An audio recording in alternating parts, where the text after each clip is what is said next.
Lobster ini merupakan kekayaan kita.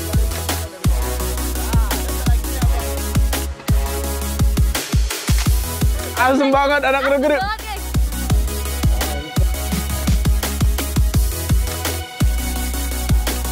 Putra, Aduh. aku disuruh ambil blinding, malah main kelereng.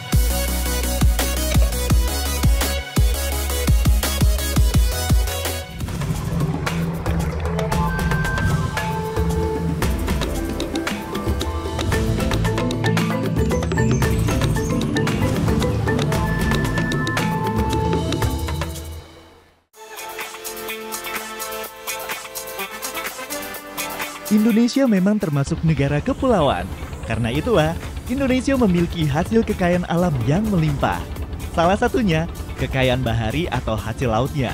Mulai dari ikan, udang, cumi, bahkan sampai lobster yang terkenal akan harganya yang mahal. Kebetulan nih, saya lagi mau cari lobster di sekitaran perairan di Pulau Bae. Biasanya, nelayan Pulau Bae dan Kampung Sejahtera mencari lobster dengan menebar jaring di tengah laut. Nah, anak negeri, sekarang kita dalam perjalanan. Kita sedang berada di dermaga ataupun di pelabuhan Pulau Bae, Bengkulu. Kita hari ini akan cari lobster. Weh, doakan terus anak negeri yang kita dapat lobster yang gede supaya nanti bisa kita olah jadi masakan yang enak. Ya anak negeri, ikutin terus. Sana kita, Bang.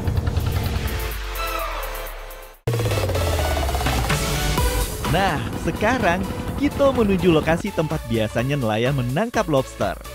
Setelah menempuh perjalanan sekitar 40 menit, akhirnya kita sampai juga ke tempat penangkapan lobster.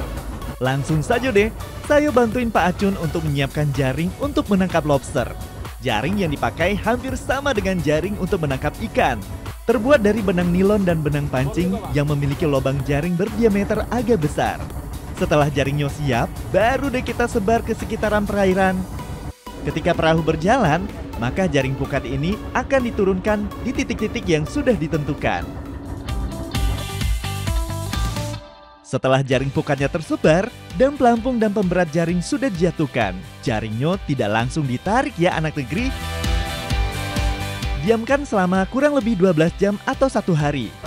Nah, setelah menunggu cukup lama, baru deh kita tarik jaringnya. Kesabaran kita membuahkan hasil anak negeri.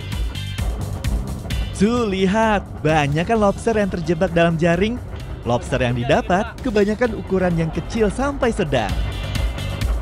Nah, anak negeri, jadi untuk lobster yang biasa kita dapat di sini ada 2 jenis biasanya. Ada lobster jenis ini, lobster pasir sama lobster mutiara.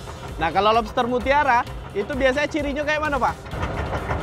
Sama dengan bentuk harimau. Bentuk harimau. Coraknya belang-belang sama kayak bentuk harimau. Nah, ini kalau untuk lobster pasir, ini bentuknya seperti ini. Untuk lobster jenis lain memang agak sulit menangkapnya. Biasanya harus sampai menyelam ke dalam laut untuk menangkap lobster mutiara atau lobster lainnya. Yang namanya lobster pastinya enak nih kalau dibakar atau dijadikan sup. Kebetulan lobsternya sudah cukup nih. Langsung saja kita masak. Anak negeri, ini hasil kita bagi 2 sama Pak Acun tadi. Jadi, tadi abang tuh udah narik jaring, udah melaut sama Pak Acun dan dapat lobster hasilnya wis. Anak negeri banyak banget, tapi setengahnya di Pak Acun ya. Nah, ini setengahnya bisa kita masak.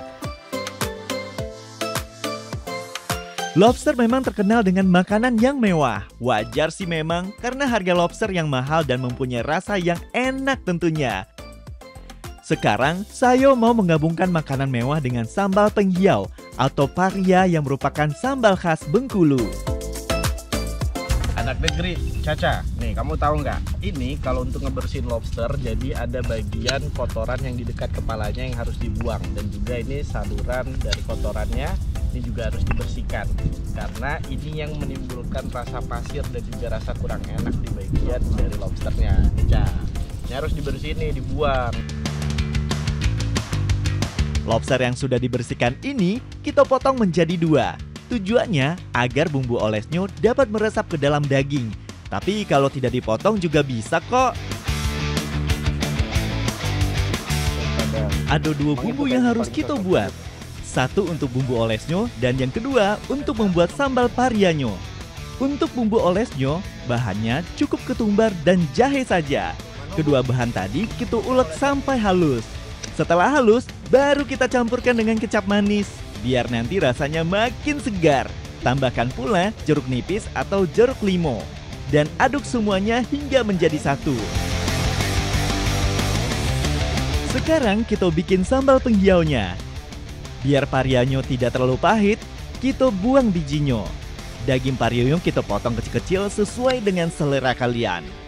Kalau parionyo sudah ado, kita siapkan bahan untuk membuat sambalnya. Bahannya sama seperti membuat sambal balado. Cabai merah, cabai domba, bawang merah, bawang putih, dan sedikit garam. Sambal yang sudah kita ulek tadi langsung kita tumis ya. Tumis sampai aromanya keluar. Kalau sudah, baru deh masukkan potongan parianya. Lalu aduk hingga sambal dan parianya tercampur sempurna. Nah, kalau sudah empuk, tandanya sambal penghiau atau parianyo sudah jadi. Eits, belum selesai anak negeri. Sekarang kita olah dulu lobster yang sudah saya belah tadi.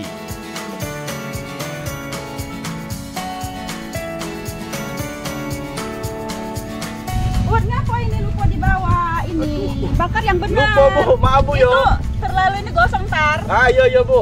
Ini bentar lagi Terlalu kita yang balik. bakar tuh. Yo Bu. Oke Bu. Terima kasih ya Bu. Oke. Nah, kita olesin dulu yo. Nah, yang pertama kita olesin margarin dulu ke bagian dari. Untuk membakar lobster, ada tipsnya nih anak negeri. Sebelum dioles bumbunya, kita oles dulu daging lobsternya dengan mentega cair. Tujuannya agar daging lobsternya cepat matang dan tidak terlalu gosong. Kalau sudah dioles, baru deh kita tambahkan bumbu olesnya. Karena lobsternya sudah dibelah dua, jadinya yang kita oles bagian dagingnya saja yo. Untuk bagian cangkang kulit luarnya tidak perlu diberikan bumbu oles ya. Untuk memanggang atau membakar lobster, tidak selama membakar ikan atau cumi. Ketika dagingnya sudah mulai kecoklatan, tandanya sudah matang dan langsung deh kita angkat. Awas, jangan sampai gosong ya.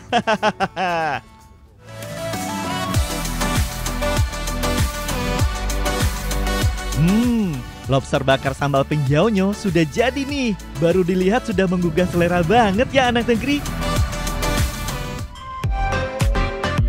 Lama bana, alias enak banget anak negeri. Memang gak heran kalau lobster disebut makanan mewah. Soalnya mau diolah apa saja tetap enak rasanya. Daging lobsternya pun empuk. Pas dicampur dengan sambal penghiaunya, makin unik rasanya. Ada manis, asin, gurih, dan tentunya pedas. Bagi yang suka pedas, wajib nih cobain sambal penghiau atau parianyo. Jangan lupa, lobster ini merupakan kekayaan kita yang wajib kita konsumsi sendiri ya. Karena memang mengandung banyak vitamin dan juga mengandung nutrisi yang baik untuk tubuh. Biar makin pintar anak negeri, jadi makan ikan dan juga makan lobster. Nah anak negeri, jangan lupa kalau untuk cari lobster itu ukurannya wajib yang udah dewasa ya. Jangan ambil anakannya, supaya tetap bisa lestari dan juga dinikmati sampai anak cucu nanti. Karena apa? Karena alam memberi banyak manfaat. Yuk makan lagi yuk. Pintar sama nih kan? Cabang lah. Namanya Bu biar pintar sama nih. Lobster memang makanan yang cukup mahal, tapi itu sebanding kok dengan kandungan atau nutrisi yang baik bagi tubuh. Lobster memiliki kandungan protein yang cukup tinggi, salah satunya kandungan omega 3 yang baik bagi kesehatan otak.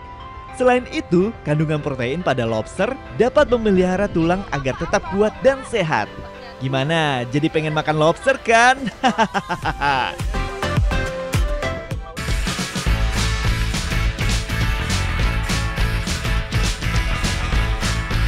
Sally, di sana kok ada pohon melinjo.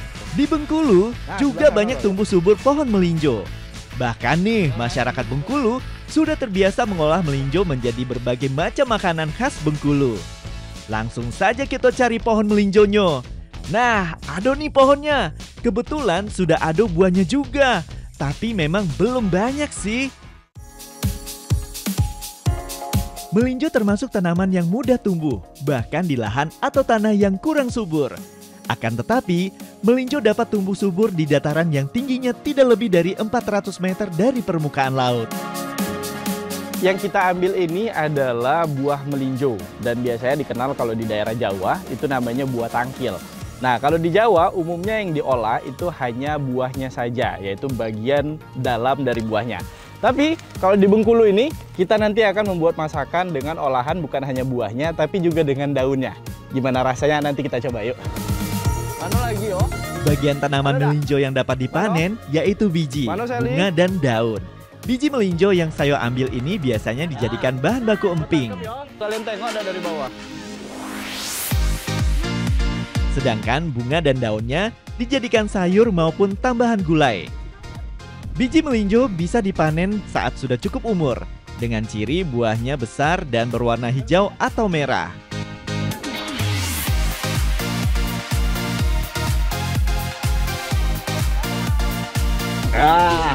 Ini abang dapat banyak lah. Nah, daunnya lah abang cari banyak. Weh bang, kan ini dipakai orang yang daun tua bang. Lah, ini daun galau abang cari. Yang dipakai itu daun muda, yang cak ikon abang. Masih muda, masih fresh. Jadi daun abang ini tidak dipakai. Kalau tua, tidak dipakai orang kalau nggak tua bang. Daun muda kok lemak. Yang muda lemak. Ya, abang makan ya. Yo, aku masak yuk. Ayo. Nah, kalau gitu Pak nih, ini bahan sudah lengkap galau. Nah, anak negeri, jadi kita bakal mengolah melinjo ini menjadi masakan yang berbau karim. Jadi ada campuran santannya, nanti akan kita olah jadi melinjo daging kembaang. Bengkulu terkenal dengan hidangan khasnya yang lezat dan memikat. Selain pendap, gulai kembangan juga merupakan salah satu hidangan khas Bengkulu yang banyak disukai. Gulai yang berbahan baku daging sapi ini merupakan hidangan populer di Bengkulu. Biasanya, gulai kembang ang ini memakai iga sapi. Tapi kalau mau pakai daging sapi juga bisa kok. Daging yang kita pakai itu jenis daging khas dalam. Daging khas dalam memiliki tekstur yang empuk dan tidak banyak lemaknya. Jadi cocok dijadikan sop maupun gulai. Kita potong dagingnya lebih kecil ya.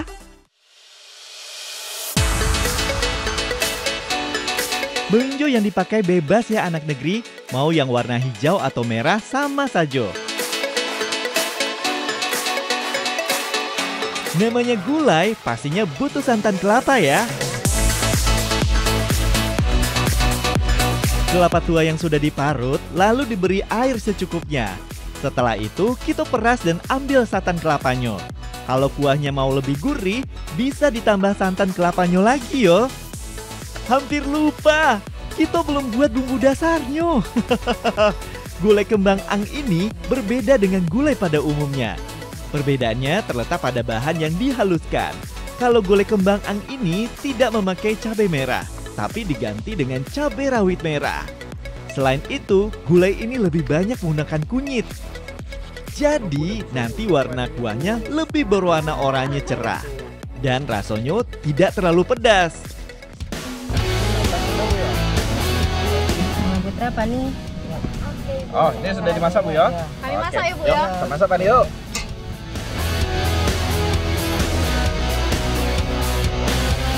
Wah, dikit lagi ya. Nah, jadi anak negeri, gulai daging kembaang ini dia mirip seperti gulai yang lainnya. Tapi bedanya Fani, dia ini untuk bumbu-bumbunya tidak ditumis terlebih dahulu.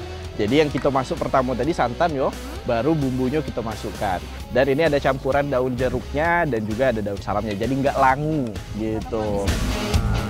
Setelah kuah santannya berubah warna, baru kita masukkan daging yang sudah dipotong-potong tadi. Kalau proses memasak daging ini membutuhkan waktu lebih lama. Soalnya dagingnya harus matang dan menjadi lebih empuk. Kalau dagingnya sudah empuk, baru kita tambahkan melinjonya. Ini yang bikin beda lagi anak negeri.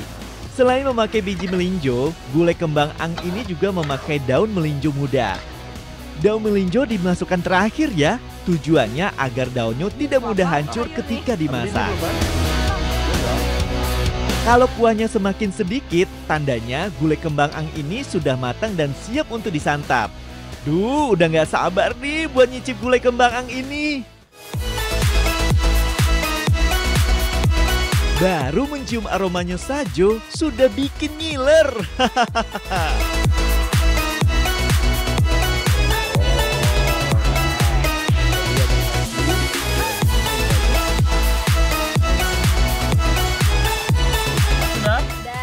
udah ada yang iri lagi yo. Ini untuk Abang Alo. Oh.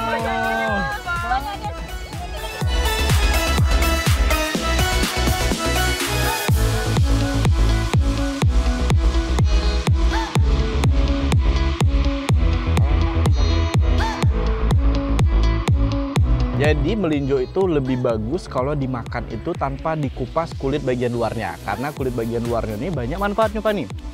Jadi ini kaya akan antioksidan yang bagus untuk tubuh dan juga banyak mengandung vitamin juga. Jadi apalagi untuk ibu yang sedang hamil, nah ini konsumsi daun melinjo ataupun dari buah melinjo ini bagus nih Bu. Ini kayak aku nih Bu. Tapi Bang, selain buah melinjonya, daunnya kok juga penuh banyak manfaat. Oh, apa tuh? Apalagi untuk anak muda saat kita Feli. Apa tuh manfaatnya? Melinjonya bisa membuat kita tuh menjadi awet muda. Wih. Menunda penuaan dini. Wah, nggak heran ya kalau gulai ini menjadi salah satu makanan favorit masyarakat Bengkulu. Rasa kuah yang gurih dan menyegarkan serta daging yang empuk memberikan kepuasan tersendiri ketika dimakan.